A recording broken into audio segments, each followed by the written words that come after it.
welcome back. Episode 3 of Michelle Young's Bachelorette. I'm going to call it the Top Gun. The night starts out with Top Gun date. Wow, Michelle is looking adorable in her jumpsuit.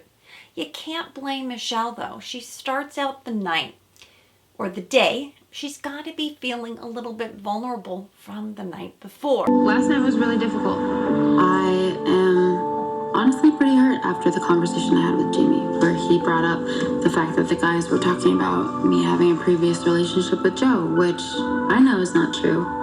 It's difficult when the guys are questioning me. They're questioning my character, and it was frustrating to have a conversation about character that's not really what I wanted. I'm very conflicted on trying to figure out who believes in me. When Jamie made her question her position, Michelle's probably thinking, what do all the guys know, or what are they thinking? What I love about this group of men, though, is that they've learned somehow. Not only were the men feeling bad from the night before, they were checking in on Michelle. And more than one guy, too. Rodney asks Michelle how she feels. Martin pulls her aside to check in with her, too. I saw Michelle yesterday. She seemed very upset. Talk a little bit. So I just wanted to check in on her, that she could vent to me and just, give her that space. I just wanted to say you were doing. I'm feeling good. I'm feeling better. What's Frosted Tips talking about, man? Come on, Frosty. And I appreciated your, when I gave you the rose, you were like, you got this. Of course. I actually needed that because it was a rough evening. Oh, yeah. But how are you feeling? I'm good. I'm excited, dude. I'm excited for tonight. Nate says that he's having feelings for her. He feels like a young boy. And Joe checks in with her. Is there anything he can do? All good marks for the man. But we've seen the Top Gun date before on Peter's season. And honestly, the 3G exercises, they were not only dizzying to watch, what was funny was the hypocrisy between Peter and Will. Quiero crecer este amor. Oh man, he's speaking Spanish. Is that on purpose? Wow. Y llegar a un futuro contigo. It's copy in my day. Tell me what you said. Translate it. Fred, I want to grow old with you. I feel like I should back up a little bit. How you feeling, Willie? Shoot. You need a bucket? I need you. Now we know Peter calling Will out for speaking Spanish when only minutes earlier he was speaking Italian. It seems ironic, and he claims that he had used his line. But what do you think? And if someone could translate for me the Italian and the Spanish, I'd really love to know. Drop it in the comments. But you can't be surprised that Will and Peter are at it again. And for sparring. But things like this don't happen out of the blue either, right? You cannot forget, it wasn't that long ago, that Will called Peter a narcissist in the classroom exercise. And we know how poorly Peter took that. He's still angry. The producers have got to love this stuff, though. And of course, they're going to put Will and Peter together in the jousting fight. But it's only a matter of time before Peter unravels. Sir. Whoa, little Willie, okay. Oh. The good news is that Will earned some points with Michelle, though. And he tells Michelle she's all that he needs. And with this, he wins the Top Gun jacket. But this isn't going to sit so well with Peter. At the cocktail party on that date, you see Peter take Will's jacket and throw it in the pool. The jacket's a symbol of the disrespect that I continue to get. So, the dude's gonna get a little taste of his own medicine, and I had to put him in his place.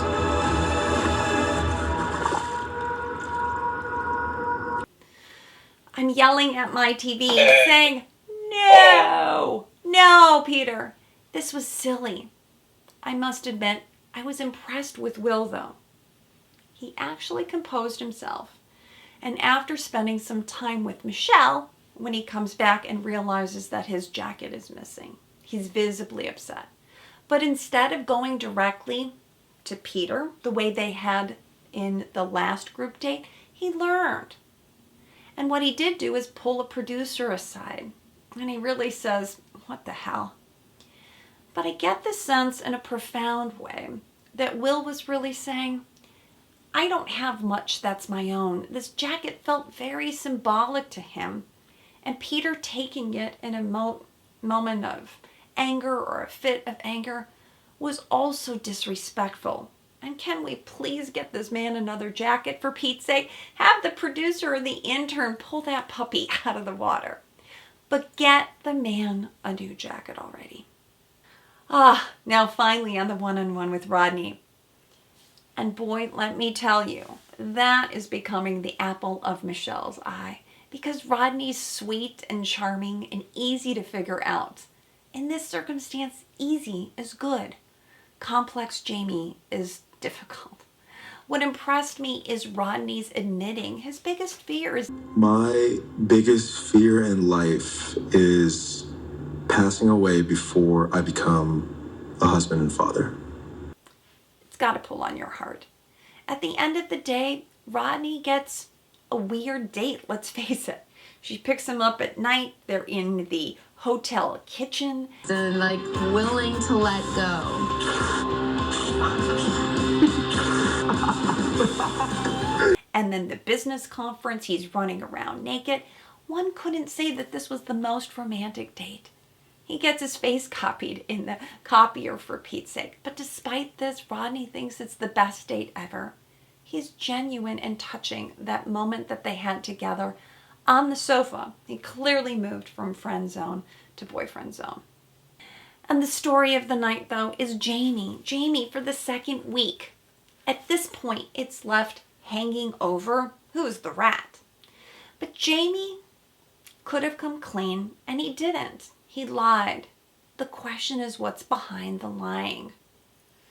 Let's look a little deeper. I've mentioned, based upon Jamie's trauma history, that he's more likely has a disorganized attachment style. We call that fearful avoidant.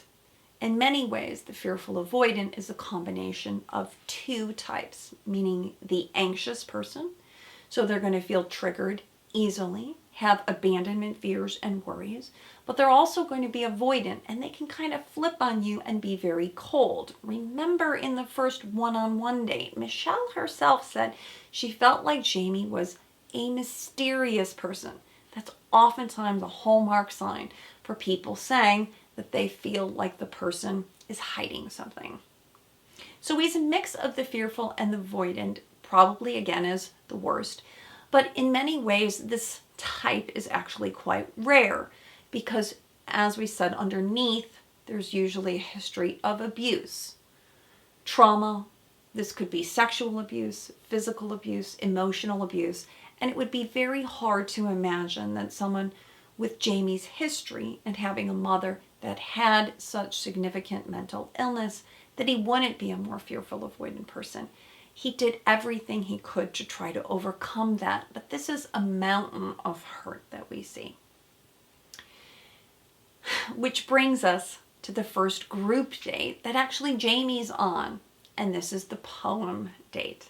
Please meet Rudy Francisco. He is clearly a very talented spoken word poet, and so today he's going to be helping us express ourselves through spoken word. So wonderful, as it's an opportunity for the men to spend some time with their thoughts, write everything down, write a poem for Michelle, and you can see that she's kind of into it. But here is where Jamie starts to unravel even more. Why? Because he's threatened. He's on a group date.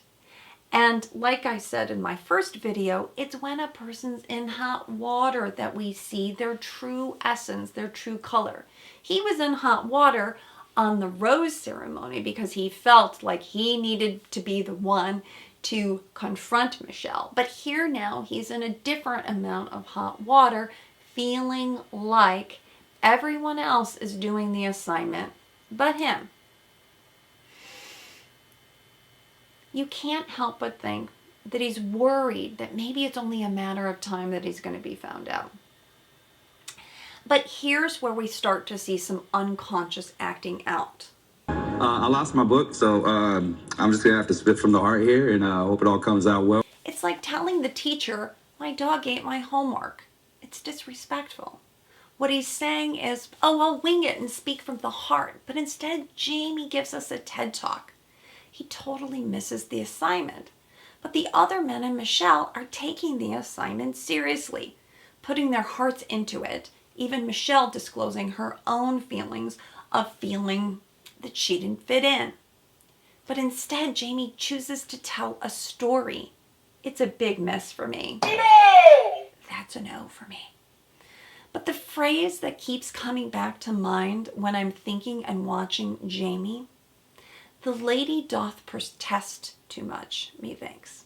It's the famous line from Shakespeare's Hamlet, when Queen Gertrude says this line in response to the insincere overacting of a character to cover up guilt about a murder. The same holds true for Jamie. He's in denial and we see him overacting. But the overacting is at the expense of the other men, claiming that the book is silly, that he lost it, and then he flips on the entire group. Now, he doesn't know that the rest of us know this because he's gone over the fourth wall, but we see him taking the producer aside. Need to talk. I'm like, really? Competing with Brandon for a woman's attention? You're telling me that we're in the same league, and I'm like, we're not even close. Like, I gotta wait for 6 weeks to get to the end of this. I really felt like it would be a stronger group of guys. As the nationwide search, where they at?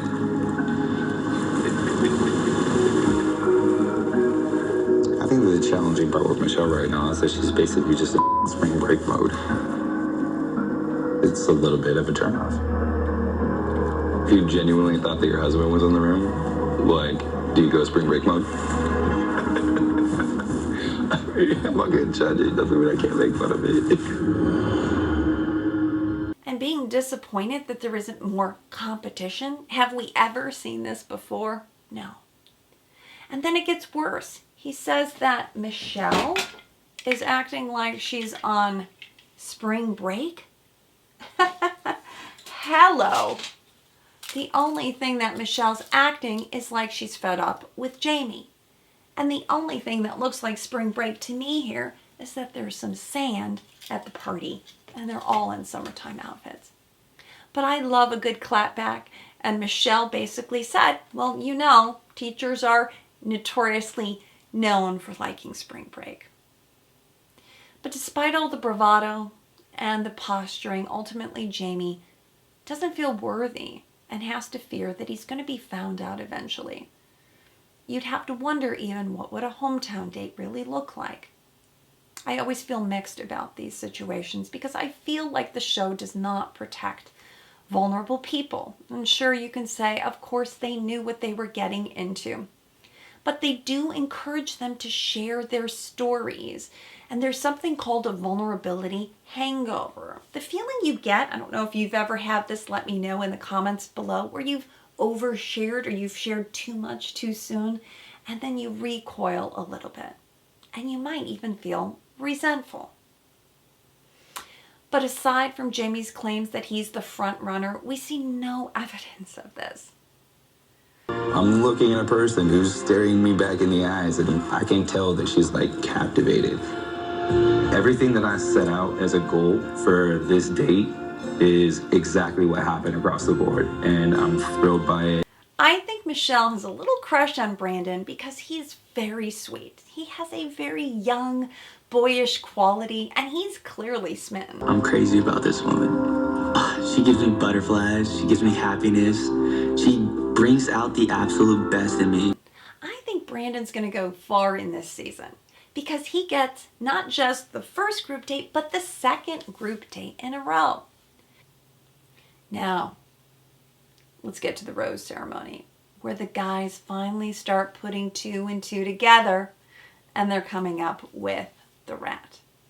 You've got to love Nate, though. One for saying, hey, let's pull Jamie over here. Let's get him in on the conversation. I don't think I've ever seen that before. Yes! I give yes for Nate, for going straight to the source.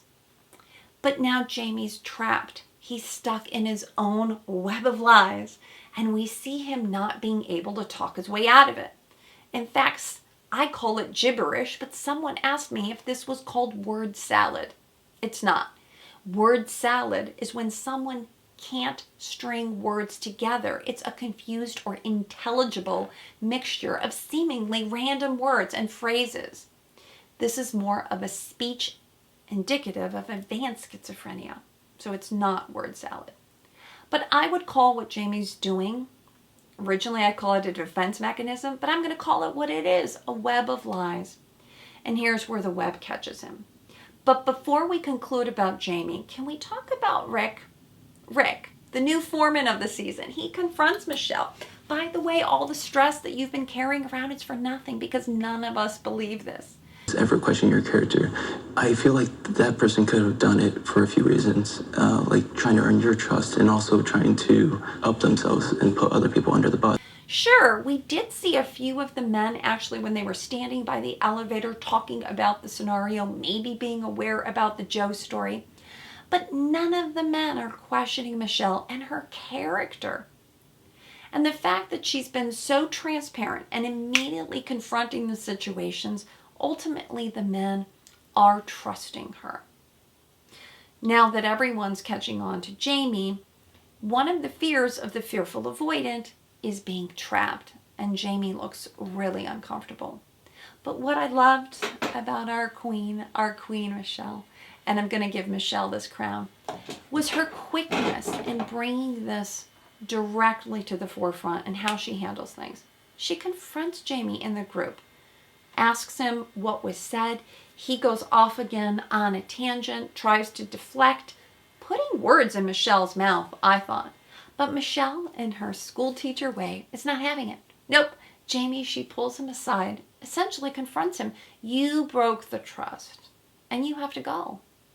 The beauty of this is that she doesn't wait the token 6 dates for the drama. She holds him responsible for his part. So what can we learn from this episode? 1, look for the good guys. The ones that check in with you. Hey, how are you feeling? After a tough date or a conversation, let's check in. What's going on? 2, if your boyfriend or partner protests too much, what are they covering? Are they too insecure? How are you going to work through their insecurities to help them? And if they're not too far gone, I actually help people in therapy overcome these issues. Because it's not your fault that you have an anxious or even an avoidant or a fearful avoidant attachment style, but it's really what you're going to do about it. But if you've known someone who's acting like Jamie, it is a huge red flag. Here's the good part, though. In a more ideal world, Jamie could have handled it differently. For starters, last week he would have told Michelle, you know, I'm feeling really vulnerable because I had a one-on-one date with you and now here I am. I haven't seen you all week. I miss you. Right? Much better approach. 2, after he did get caught, he could have fessed up. Because Bachelor Nation can be very forgiving of people. Look at the tell-alls. If the person comes forward and says, I realized afterwards I saw myself on tape, and who knows, maybe Jamie will have that opportunity. We haven't gotten that far along. But I would hope that something like that would come out of this for him. What else did we learn? We learned don't count out the guys that are a little corny or those that aren't the front runner. But my MVP for the night goes to Rodney. I really applaud his vulnerability. He was a great sport and really tried to protect his queen. So what if he doesn't know the difference between a Granny Smith and a Red Delicious or a Fuji? My award goes to Rodney. And I'm also going to give an honorable rose to Nate, Because first, during the group date, he contained himself pretty well when that whole drama was going on between Will and Peter. He was the only one sitting there, and he didn't say much. You could see the look on his face. Reminds me a lot of Justin. But second of all, I really appreciate that he confronted the situation directly and quickly, getting to the heart of the matter. I commend Nate for that. We had some endings too. We said goodbye to a few men. I hate to admit some of them I didn't know. But also Michelle said goodbye to Peter. And I still think that Will has some yellow flags, if I had to say. But he needs to work on those. And he might have gotten into conflict with Peter, but let's see how he handles the rest of them. Because if Michelle is going to take Will seriously, I think there's some maturing that needs to happen here.